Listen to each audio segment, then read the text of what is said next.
इस news channel पर जो भी वक्ता ने कहा वो उसकी अपनी राय है, जिसकी पुष्टि नेशन न्यूज इंडिया नहीं करता। धन्यवाद। और साथ ही मान्यवर कांशीराम साहब के 90वें जन्मदिन की भी सभी को बधाई। आज का जो प्रोग्राम है ये बहुत छोटा सा प्रोग्राम है। ये ऐसा प्रोग्राम है कि जिस तरह से पहले कैडर चला करते थे, वो 16 आदमी से लेकर के 40 आदमी तक का कैडर होता है, तो उस तरह का एक कैडर मतलब प्रोग्राम था। इसी का इतना बड़े कमरे को इसलिए रखा गया था कि जो लोग हैं जो बांग सेप में काम किया करते थे या जो बूढ़े लोग हो गए हैं, उनमें दिमाग तो है लेकिन शारीरिक क्षमता कम हो गई है, तो उनमें फिर से थोड़ा सा ऊर्जा पैदा हो, इसलिए उसमें 84 साल के गौतम साहब को बुलाया गया। उन्होंने कहा आज भी मैं मिशन मूवमेंट का आदमी हूँ, मिलिट्री के आदमी हैं, मिलिट्री के आदमी हैं, मिलिट्री की तरह काम करते हैं और किसी पार्टी के अभी तक सदस्य नहीं है, लेकिन बीएसपी के लिए काम करते हैं। मैं भी आप बता दूं, मैं आज तक किसी पार्टी का सदस्य नहीं बना, लेकिन मैं किसके लिए काम करता हूँ ये मुझे बताने की जरूरत है। और जिस तरह से मैं पहले काम करता था वैसे ही अभी भी काम करता हूँ। जब 1984 में बामसेप का विभाजन हो गया, बामसेप जो असली बामसेप थी वो काशीराम जी के साथ रहेगी, जिसको शैडो बामसेप कहा गया, और जो असली बामसेप थी जो उन्होंने जल्दी साहब ने एक अलग मतलब रजिस्ट्रेशन करा, तो हम जो है अनाथ हो गए। तो हमने कहा साहब हम कहाँ जाए, अब हम तो आपके साथ जुड़े थे, हम इलाहाबाद में थे उस समय, 82 की बात है। तो कहने लगे कि तुम भी चले जाओ, गरीब मतलब हो गया। तो हमने कहा हम तो नहीं जा सकते, हमने तो आपको जानते हैं, आपसे सीखा, और हमें ना बामसेप से मतलब है और ना मतलब बीएसपी से मतलब है और ना किसी दूसरी पार्टी से मतलब है। हमें तो एक महात्मा की जरूरत थी। हमने महात्मा फुले के नाम सुना था, हमने महात्मा बुद्ध का नाम सुना था, लेकिन एक महात्मा को हम आपके रूप में काशीराम को सुना है, जिसने अपने घर बार छोड़ दिया हो। परिव्राजक काशीराम मैं उनको मानता था, जो कि जीते जी उन्होंने अपना घर छोड़ दिया और उन्होंने कहा कि मैं एक बड़े परिवार को बनाने के लिए चला हूँ, छोटे परिवार को छोड़ करके बड़े परिवार को बनाने चला हूँ। मुझे ये भी पता है जब नरसिंह राव जो इस देश के प्रधानमंत्री थे, बहुत पावरफुल प्रधानमंत्री थे, लोग कहते हैं ना मोदी का कुछ नहीं हो सकता, बहुत पावरफुल प्रधानमंत्री उसको तोड़ देते थे, सभी को उन्होंने तोड़ा था, लेकिन वो जो झोला लेकर के कोर्ट का चक्कर लगाते थे। तो काशीराम जी से पूछा गया यहीं पर जो जनता की अदालत क्या आपकी अदालत था या नोएडा के अंदर जो चल रहा था, काशीराम जी को बुलाया गया, उनसे पूछा कि भाई तुम्हारा जो दोस्त है नरसिंह राव, वो तो इसके चक्कर लगा रहे हैं कोर्ट कचहरी के, भ्रष्टाचार में फंसे हुए हैं। तो उन्होंने कहा कि भाई कबरा तेरी झोपड़ी गलकटियन के पास, करंगे सो भरंगे तू क्यों हो उदास। तो उन्होंने जो है कहा कि भाई जो करंगे सो भरंगे तू क्यों हो उदास। तो उन्होंने कहा मैं अपनी जेब में पैसा नहीं रखता हूँ, मेरा पैसा दूसरों की जेब में होता है। काशीराम जी का फॉर्मूला ये था, मैं अपनी जेब में पैसा नहीं रखता हूँ, अपनी बैंक में पैसा नहीं रखता हूँ, लेकिन मेरा जो पैसा है तुम्हारी जेब में रहता है। मैं अपना घर नहीं बनाता हूँ, लेकिन जो तुम्हारा घर है वही तो मेरा घर है। मैं तुम्हारे अच्छे अच्छे घरों को देख के खुश हो जाता हूँ, यही तो मेरे बहुत सारे घर हैं, एक घर का क्या करूँगा बना कर। और मैं जिधर भी चला जाता हूँ उधर मुझे खाना मिल जाता है, मैं जिधर भी चला जाता हूँ उधर मुझे पैसा मिल जाता है। तो मुझे पैसे मतलब अपनी जेब में रख करके कोर्ट कचहरी के चक्कर थोड़ी लगाने। जो अपनी जेब में ज्यादा पैसा रखेगा, वो जितने ज्यादा मकान बनाएगा, वही तो कोर्ट कचहरी में जाएगा, उसके लिए वकीलों की जरूरत पड़ेगी, तो वकीलों का काम वही बनाएगा, उनके लिए न्यायाधीशों की जरूरत पड़ेगी। आज देखिए बड़े बड़े ईमानदार लोगों के बॉन्ड खुल गए हैं, आज बड़े बड़े ईमानदार लोगों के बॉन्ड खुल गए हैं, और भावी प्रधानमंत्री बनने की जो इच्छा रखने वालों ने कह दिया है कि जांच होगी, ऐसी होगी जैसे नरसिंह राव की हुई, ये भी कह दिया। जनता का कोई भरोसा नहीं है। जनता का कोई भरोसा नहीं है। हम तो 1978 में जब घुंटे साहब काशीराम साहब से मिल रहे थे, हम जो इमरजेंसी फंसे हुए थे, इमरजेंसी सफर थे, स्टूडेंट लीडर थे, उस समय हमने कहा भाई करेंगे या मरेंगे। गांधी जी ने नारा दिया था और हमने नारा ये दे दिया कि या तो कांग्रेस मरेगी या हम मरेंगे।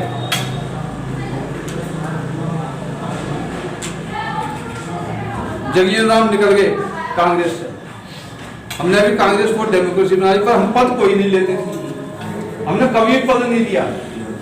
जैसे गौतम साहब कह रहे थे कभी पद नहीं लिया, हम इलाहाबाद में काम करते थे, काशीराम साहब के साथ हो लिया हमने कि शैडो तो शैडो ही रखो, हम मतलब जो है कोई पद नहीं चाहिए, हमें आपके साथ काम करना है।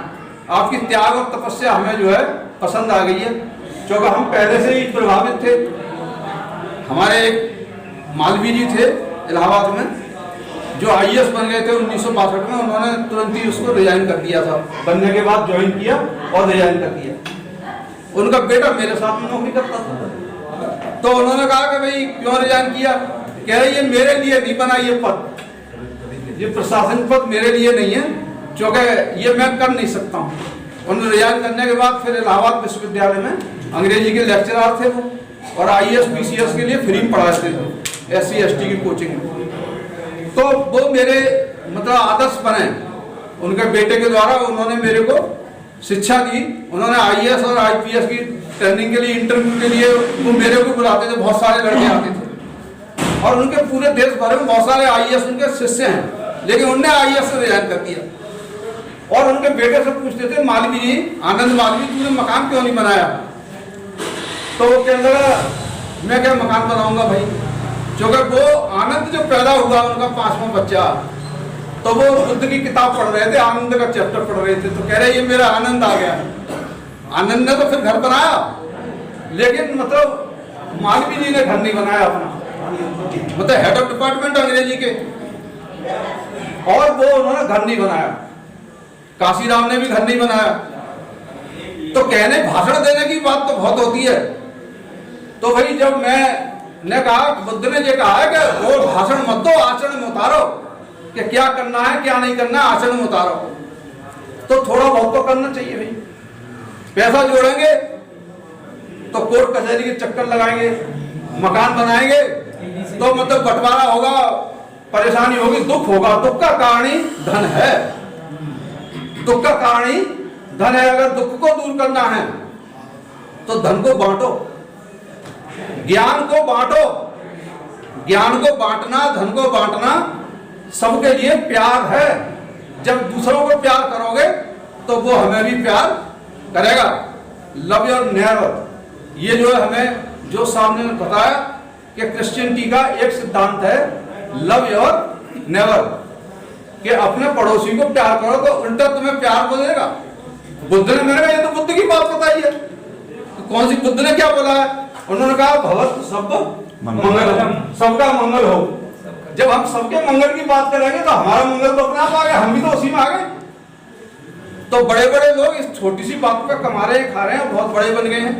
कौन से गोयनका, सत्यनारायण गोयनका ने इसी पे भगवत सब मंगलन के ऊपर ही तो सबका मंगल होए रे, उन्होंने विपස්සना केंद्र बना दिए। अरविंद केजरीवाल भी जाते हैं वहां पर। तो भाई जो हमें जो प्यारा था वो सबको प्यारा है। आज अम्बेडकर को हमने प्यार किया, अम्बेडकर को सब प्यार कर रहे हैं, केजरीवाल भी कर रहे हैं, मोदी जी भी उसके आगे झुकते हैं। काशीराम जी को आज हम प्यार कर रहे हैं, प्यार नहीं कर रहे, उनका सम्मान कर रहे हैं। तो उनका सम्मान सब लोग करेंगे।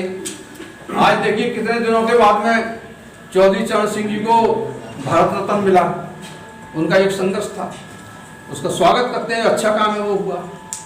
काशीराम जी ने कहा कि हमने कि भाई श्री राम की बात हो रही है, श्री राम की बात कहाँ है, वो तो काल्पनिक राम है, वो तो दशरथ जातक से दिया गया रामायण, और रामायण के बाद में रामचरितमानस आया।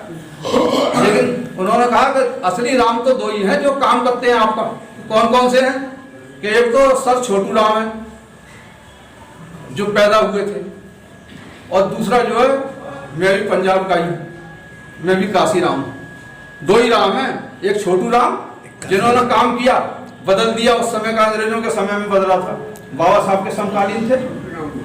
और दूसरा जो काशीराम है, जिन्होंने राजनीति को बदला, आज की राजनीति को, आजादी के बाद में जिसको राजनीति को बदला, उस राम का नाम है काशीराम।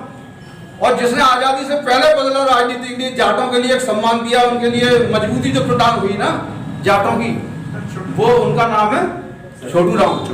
दो ही राम है, छोटू राम और काशीराम, और दोनों को मिला दो तो होगी राम राम। जो राम राम शब्द बना है, तो हम तो कैसा, हमें व्याख्याएं बनानी चाहिए ना, जो लिटरेचर है उसको नया करना चाहिए, जो पुराना लिटरेचर है उसको नया करना चाहिए। तो हमने जो है, हमारे एक साथी थे वर्मा जी है नोएडा में, प्रैक्टिकल किया हम नोएडा में, जब आदमी कोई झंडा नहीं लगाने देता था, वहां पे हमने 5 विधानसभा की सीटें जीत ली, लोकसभा की जीत ली। हम लोग बाम सेफ के लोग जो लोकसभा के इलेक्शन लड़ाते थे अपने पैसे से, अच्छे लाभ भी पैसा इकट्ठा करके रखते थे। और कितनी गाड़ियां आएगी, एक गाड़ी हमारे पास में नहीं, हमारे पास साइकिल है, 40 गाड़ियां हमारे साथ चल रही हैं। हमने कह दी तुम भी ले आओ, तुम भी ले आओ, गाड़ियां लाइन लगी, और सब अपने अपने घर से लेडीज ले आए, लेडीज भी चल रही, आदमी RSS वाले कह रहे कितना पैसा है इनके पास में, पैसा था एक भी नहीं है। काशीराम साहब का फॉर्मूला है, तेरे जेब में पैसा हो मेरा ही तो पैसा है, बस देना है बच्चे, 1 रुपया दे दे और जाना सबके पास है, दे उसका भी भला, ना दे उसका भी भला। खुंटे साहब ने सिखाया था छल्ले बनाओ, हमने कि नोएडा साहब कैसे जीते, यहाँ तो झंडा भी नहीं लगाने देते, बड़ा कठिन है। कह रहे छल्ले बनाओ। में छल्ले क्या होते हैं कि छल्ले ये होते हैं कि गोल गोल एक सर्किल होती है, एक सर्किल बनाओ और फिर सर्किल को सर्किल में डालो, फिर उस सर्किल को दूसरे सर्किल में डालो, फिर जंजीर बनेगी ना। तो हमने कहा भाई जब हमें पैर ही नहीं रखने दे रहा कोई, तो फिर मतलब कैसा करें। कह रहे सर्किल बनाओ। वर्मा जी के घर पे एक मीटिंग करती, वर्मा जी के सामने एक दूसरा लड़का रहता था नोएडा, उसके घर पर करती, अगली मीटिंग कौन रखेगा, ये रखेंगे, कोई अपना खाने पीने का इंतजाम कर रहा, सब कर रहा। पार्टी का नाम निशान नहीं है बिल्कुल, लेकिन हमें आशा है कि हम जो है इसको जीतना है, जो जीरो पे जीतना है। देखिए ये हमारा वो देखिए हौसला देखिए, काम शुरू कर दिया, छल्ले बन गए, जंजीर बन गई, और वो जो है काम उसका शुरू हो गया। समय आया तो वहां देखिए आपका MLA भी जीते और MP भी जीते। दिल्ली वालों को पता लगे कि भाई केसी पिप्पल है, उसको बुलाओ दिल्ली में। आर्यन ने उसको वहां पे इस्तेमाल किया है, और इस्तेमाल करके और बिना पद के काम करना, कोई पद नहीं किया था, उसको बुलाओ दिल्ली में, मतलब जो है ऐसे करना। 2003 में धर्मवीर सिंह अशोक जब आए तो उन्होंने कहा कि उनका पता नहीं क्या मकसद था, उन्हें केसी पिप्पल तो कैडर लेता है यहाँ करके, वहां से आता है, और दिल्ली में कैडर लेता है करके, नोएडा से आता है। तो उन्होंने कहा कि भाई तुम अपनी जिम्मेदारी से बचते हो क्या तुम कोई पद नहीं लेते, पद से दूर रहते हो। मैंने कहा भाई पद तो नहीं लेता मैं, पद लेना है क्या तुम्हें काम लेना है, ये बताओ। क्या नहीं पद लेना, जबरदस्ती साहब की। मैंने कहा कह गैर जिम्मेदार आदमी मेरे को घोषित कर रहे हैं, ये मैंने काम तो कर ही रहा हूँ, काम करवा दो मेरे से, तुम पद क्यों दे रहे हो। मैं पद तो मुझे भारी लगता है, क्योंकि मैं तो जो कद पे ज्यादा रहता हूँ कि इतना मतलब कद अपना ऊंचा कर दो तो पद जो है उसके नीचे आ जाए। पद वाले को तख्त पर खड़ा करना पड़ता है, जिस दिन तख्त खींच लिया उस दिन वो नीचे हो जाएगा। इसलिए अपने आप अपने कितने बढ़ जाए जो उसका कोई खींच नहीं पाए। तख्त खींचने से मुझे बड़ा डर लगता है कि अगर किसी ने खींच लिया उस दिन तो नीचे धराम से गिर जाएगा। तो इसलिए हमने जो है उनके कहने आग्रह पे वो बहन जी के पास ले गए और उन्होंने बाम सेव का दिल्ली का प्रभारी बना दिया, और हमने दिल्ली में काम करना शुरू कर दिया अपनी स्पीड से। इसमें सब लोग बैठे हुए हैं, अभी गौतम जी ने जिक्र भी किया था। ये नहीं आ रहे हैं, इनके घर पे जा रहे हैं, ये गाली दे रहे हैं, फिर भी इनकी सुन रहे हैं, लेकिन लाना जरूर है। हर आदमी काम का ऐसा मरखना बैल काम का होता है, मरखनी गाय भी काम की होती है हमें। तो वो जो है काम में लगाना शुरू किया लोगों को, और रिजल्ट आना शुरू हो गया 2003 से आप देखिए, और 2008 तक 14-15% में रिजल्ट पहुंचा। 2 आदमी जो है यहाँ पे जीते, 7 आदमी सेकंड नंबर पर रहे। हमने जब नोएडा में काम शुरू किया तो वहां पर कितना था, 1% भी नहीं था। यहाँ पे जब शुरू किया तो 1% भी नहीं था दिल्ली में, और रिजल्ट लाके दिखाया कि नहीं दिखाया। और ये हम सीख के कहां से आए थे, ट्रेनिंग कहां से मिली, इलाहाबाद में हमने 13 सीटें जीती, 3 MP जीते वहां पे, उधर जब काम किया। तो वहां से जब हम दिल्ली नोएडा में आए तो नोएडा में दिखाया, दिल्ली में आए तो फिर दिल्ली में दिखाया। लेकिन अब जो हमने किया था वो तो बता दिया, लेकिन आगे हमने जिनको ट्रांसफर किया उनको भी तो कोई काम करना चाहिए। उनमें क्या काम, क्या मतलब कमी रह गई कि मतलब जो है रिजल्ट डाउन हो रहा है। अब सबकी बात करो, लेकिन हम तो ये कहते हैं, हमें खुंटे साहब ने सिखाया कि अगर किसी की एक उंगली आप किसी के ऊपर उठाओगे तो 3 उंगली जो हमारे ऊपर उठती है। तो हम तो अपने गिरबान में झांक करके पहले देखते हैं, दूसरे को जो है हम कम देखते हैं। तो ये जो स्पिरिट है, आज ये मतलब लोग इधर इकट्ठे हुए हैं, RSBS का मतलब कार्यक्रम है और बहुत ही सेलेक्टेड लोग हैं। जितने लोग पहले थे उससे ज्यादा हुए हैं, लेकिन वैसे कार्यक्रम भीड़ वाले होते हैं जिसमें पहले बहुत सारे आते हैं, तो धीरे धीरे करके हट जाते हैं। मुख्य अतिथि चलाए तब चले जाते हैं, तो लेकिन कोई नहीं गया। तो ये जो प्रोग्राम है, ये कैडर का प्रोग्राम है। ये आप मान के चलिए जितने लोग तैयार हैं, हम मतलब जो BSP के किसी व्यक्ति से मैं अपनी जो मेरी भावना है, वो भावना मेरी यही है कि संगठन हम बहुत सारे अगर बनाएंगे तो जो हमारा संगठन है, जो बड़ा संगठन है, उसका कोई महत्व नहीं रहेगा। तेरा संगठन अच्छा है, मेरा संगठन, आज मतलब क्या है, संगठनों में होड़ है कि भाई इसके संगठन में जाना मत, इसकी बात सुनना मत, क्योंकि सुनाना तो सब चाहते हैं इस समय, लेकिन सुनना कोई नहीं चाहता। लगभग नियम क्या है कैडर का, good listener can be good teacher, और good teacher can be good leader, और good leader can be good ruler. जो अच्छा रूलर अगर बनना है तो आपको जो सुनना पड़ेगा।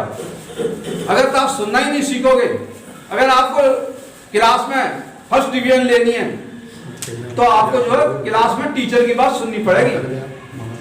तो सुनना मतलब सीखना जरूरी है, लेकिन आज सुनाना ज्यादा लोग चाहते हैं, सुनना बहुत कम लोग चाहते हैं।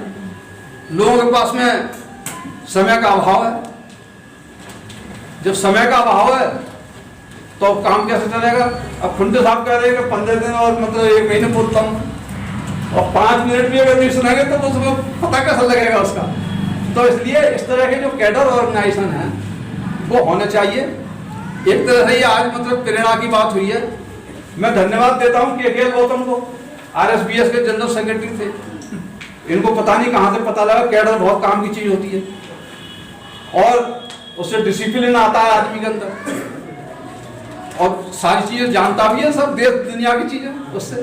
तो एक दिन का कैडर कैंप इन्होंने सुप्रीम कोर्ट में लगवाया, सुप्रीम कोर्ट की लाइब्रेरी में, और उसमें 60 आदमी आए और पूरे दिन कैडर कैंप चला। उसके बाद में कोई कैडर कैंप नहीं हुआ।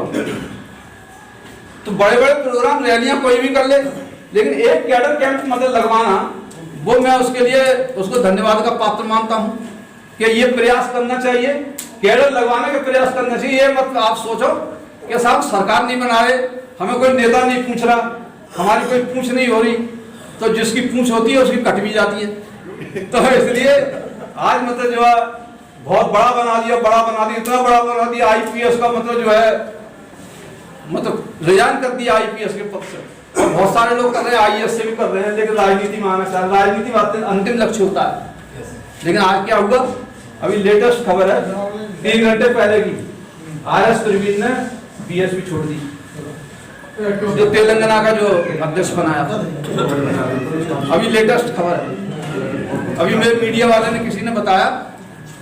हाँ, तो भाई KC पीपल ने तो कोई मतलब पद लिया नहीं, ना अध्यक्ष बना ना मतलब ये बना, और KC पीपल पहले ही वैसे ही काम करता था, वैसे ही अब काम कर रहा है। तो इसको कौन हटा सकता है, इसका कौन छीन सकता है।